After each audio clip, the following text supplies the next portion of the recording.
Hello and welcome to Season 1, Episode 3 of ARBinBRIEF, a practical video guide on handpicked international arbitration issues.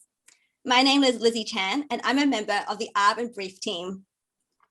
ARBinBRIEF videos offer a quick video consult on various international arbitration issues while showcasing talented arbitrators in an interview format. Over the course of 10 episodes in the first season, we will be looking at every stage of the international arbitration process. In today's episode, Episode 3, we're still at the early stage of the arbitration, and we're looking at case management conferences in particular, and exploring how important strategic decisions made at this early stage of the arbitration has implications for the rest of the arbitration. For those who are joining us live, this 15-minute interview will be followed by a 15-minute Q&A. Please send any questions through the Q&A function. During the Q&A, anybody who wants to will be invited to turn their cameras on and to ask their questions to our speakers. I am honored to introduce our arbitrators today. Preeti Bhagnani is a partner at White & Case based in New York. Suzanne Rattray is a partner at Rankin Engineering Consultants based in Zambia. Before we head to the interview, we also thank our supporting organizations, Delos Dispute Resolution, Mundi, and the Equal Representation and Arbitration Pledge. For those who don't know, Delos Dispute Resolution is an independent arbitral institution established in 2014. And during the interview, there will be one question asked relating to the arbitration rules of Delos. Mundi provides arbitration research tools for lawyers, including a directory of more than 5,000 profiles with arbitrator analytics. The ERA pledge establishes concrete and actionable steps to increase the number of women appointed to international arbitral tribunals with a view to achieving full parity. We also thank ArbitralWomen and the Rising Arbitrators Initiative and Careers in Arbitration for the support of this season. And for this specific episode, we also thank the Lagos Chamber of Commerce, International Arbitration Center, the Tanzania Institute of Arbitrators, and the International Center for Arbitration and Mediation in Kampala. Now, over to you, Preeti and Suzanne. Thanks to all the organizers. I know we have a number of questions and we want to leave time at the end for more questions, so I'm going to jump right in. Suzanne, you are a civil engineer by training, which is fairly unique among international arbitrators. Could you tell us more about your professional background, how you began serving as an arbitrator, and how do you find your background influences your approach as an arbitrator? Well, I have been working mostly in Africa in infrastructure development for the past 35 years or so.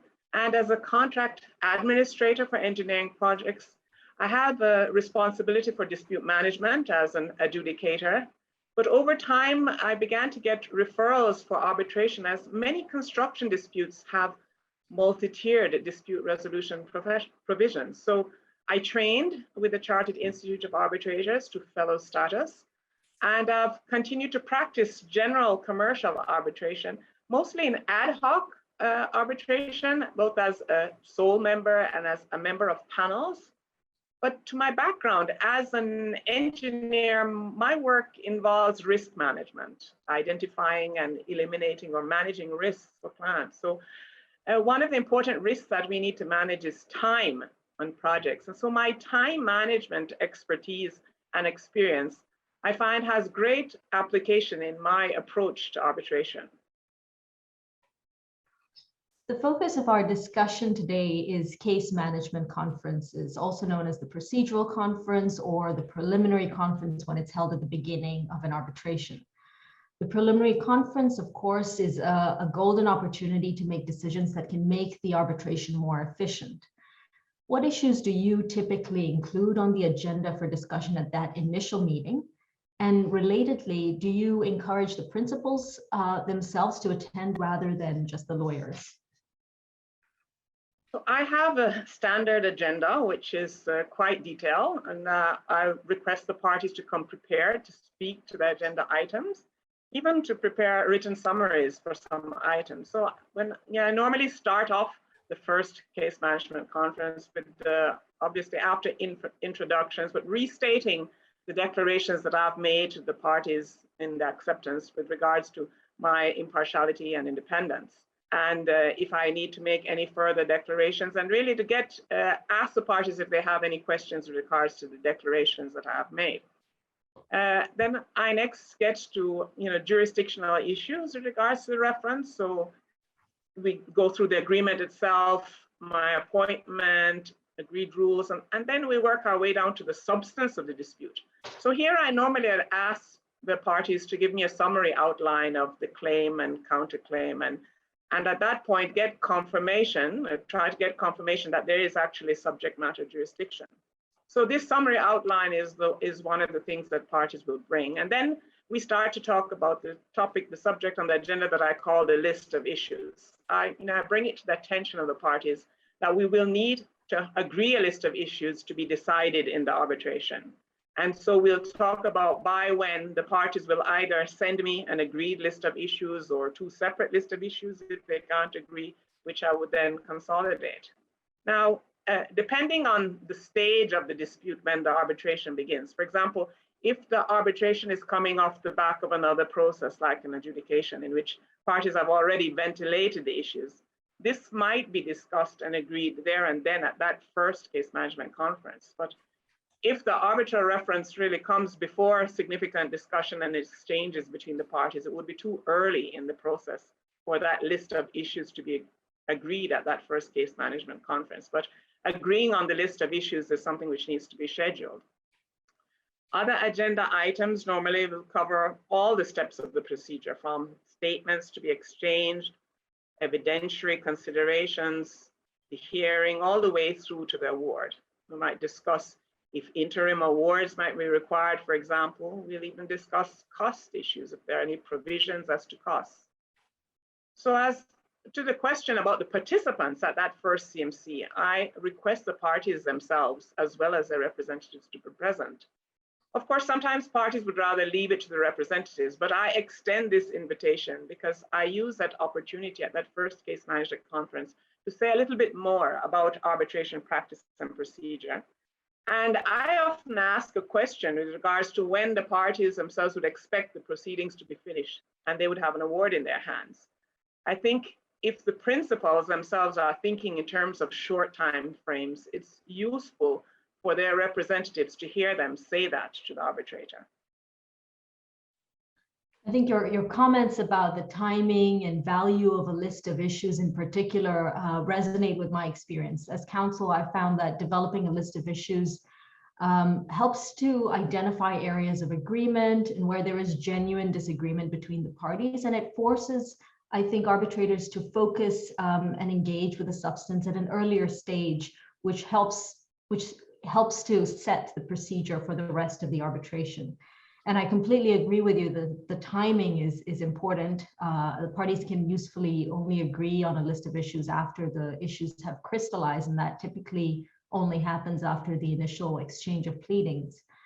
I'd like to turn to a related issue, which is early determination of dispositive issues. The rules of many major arbitral institutions now include provisions for early determination, and it can help to streamline the proceedings, help to limit costs. Do you think it's appropriate for arbitrators to identify and decide potentially dispositive issues in a case, even where the parties do not consent? And do you use the CMC as an opportunity to explore this with the parties? Well, certainly I believe that an arbitrator has a positive obligation to do everything possible to make the process efficient. So from that standpoint, when I sit as an arbitrator at that first CMC, I know very little about the dispute and would only have asked for a summary outline. But I believe it's in order to ask the parties if they consider that at this stage there are any potentially dispositive issues that could be dealt with early. Of course, if there's disagreement on this, one party thinks yes, the other no, I would ask the parties to submit on this point and make a decision. But Certainly from the first submissions that the parties themselves make with regards to the case and the defense, if I see a potentially dispositive issue, I will call the case management conference to discuss this specifically.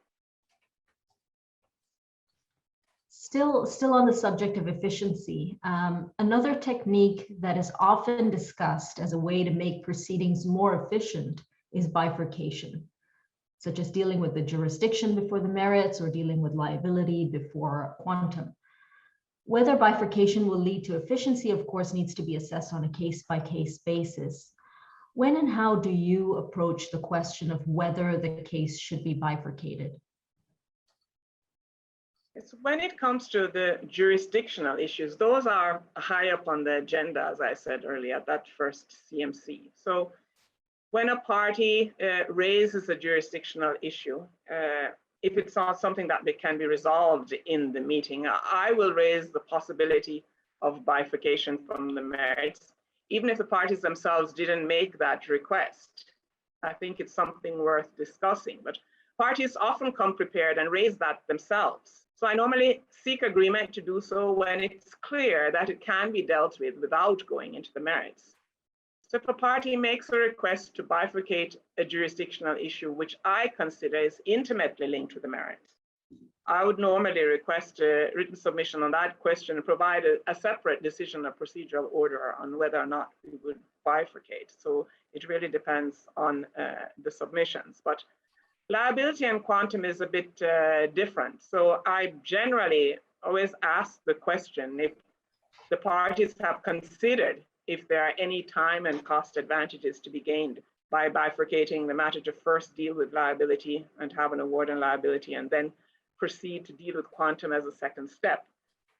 It really depends on the nature of the matter and how intricate the legal arguments are. I had a recent matter. It was an adjudication, so a different process, but where we suggested bifurcation because the legal question had already been the subject of an engineer's determination in the negative, which would have meant no damages. And so we suggested to the claimants that perhaps in this instance, we could bifurcate the decision-making. They can submit on and get a decision on the legal question first, and then we could deal with the quantum after. And this was acceptable to that claimant. So it's really, as you said, on a case-by-case basis, how this might arise. Earlier on in your discussion, you mentioned that one of the items on the agenda at a preliminary conference is evidentiary matters. I'd like to turn to the subject of expert evidence. Expert testimony is frequently important in complex arbitrations, including construction arbitrations, but depending on the presentation, expert evidence can end up having limited value and increasing the time and costs of the proceedings. Are there procedures that you explore with the parties at a CMC to ensure that any expert evidence that they submit is useful? I normally ask the parties to address me on the relationship between the expert evidence and the list of issues as discussed. I ask them questions like how much time it would take to get an expert report, how much they think it would cost. This is often a useful conversation in the presence of principals. I often ask them if they've considered a joint expert report, if both want an expert on the particular issue. I talk about the purpose of the expert evidence and the expectations of the tribunal and the guidance that I'll provide later in terms of what I would expect to see in the expert report, the expert's declaration, terms of reference, documents received from the parties. So it's quite sobering, I think, when parties understand that an expert report which does not answer any of the issues in the arbitration may be wasted costs that they'll not recover. And wasted costs is, of course, something that all parties want to avoid. One way to avoid unnecessary cost is through amicable settlement of a dispute. But an arbitrator may be limited in her ability to facilitate settlement because of the risk to her impartiality and an eventual award if a settlement fails. Also, once an arbitration is started, parties and counsel often are completely consumed with meeting the deadlines that are set on the procedural calendar and have very limited bandwidth to pursue meaningful settlement negotiations. In this context, Article 12.3a of the Delos rules provides that the timetable for the arbitration may include a pause for the parties to consider engaging at their full discretion in settlement discussions. Do you think that parties can be assisted by arbitral rules or arbitral tribunals to settle their dispute? And what is an appropriate way to offer such assistance? I don't think arbitrators should shy away from the topic of settlement, as really there's nothing inconsistent about arbitration and settlement discussions. And I always encourage parties, as between themselves, to explore settlement options. I also have had in my experience parties requesting a pause to discuss possible settlement. So when it is explicit in rules, such as the Delos rules, that really gives arbitrators a mandate when the arbitration is held under such rules to put it on the agenda of the case management conference. Whether or not the arbitrators themselves are involved in those settlement discussions is another issue, which requires agreement of the parties. In my experience, I have left it to the parties themselves, and I've not been involved in any settlement discussions. But I know that some arbitral institutions now have protocols for processes, such as ARB where you start an arbitration, pause for mediation, then resume the arbitration if the mediation is unsuccessful. But as I understand it, the different neutrals are involved in the mediation process. In processes like ARB, where the arbitrator is involved as mediator in settlement discussion, I think the concerns related to the finality and enforceability of the award are mitigated by the agreement of the parties and the adherence of the arbitrator to such agreement. Of course, it will be necessary for parties to agree that no procedural unfairness or loss of jurisdiction arises solely because of the arbitrator participating in settlement discussions. Perhaps explicit agreement on evidentiary rules related to the use of information from the settlement discussions is also required. Party autonomy being the foundation of the arbitral process, I think these things can be agreed. But my standard procedure is to leave it to the parties themselves, with, if they require, another neutral to facilitate settlement discussions. Thank you, Preeti and Suzanne, for an incredibly insightful discussion on case management conferences. I would love to welcome everybody in this audience to follow us on LinkedIn and to subscribe to our YouTube channel to get more of our ARBinBRIEF videos. We would also love to receive your feedback and comments and invite you to sign up for our next episode on www.arbinbrief.com. We look forward to seeing you there.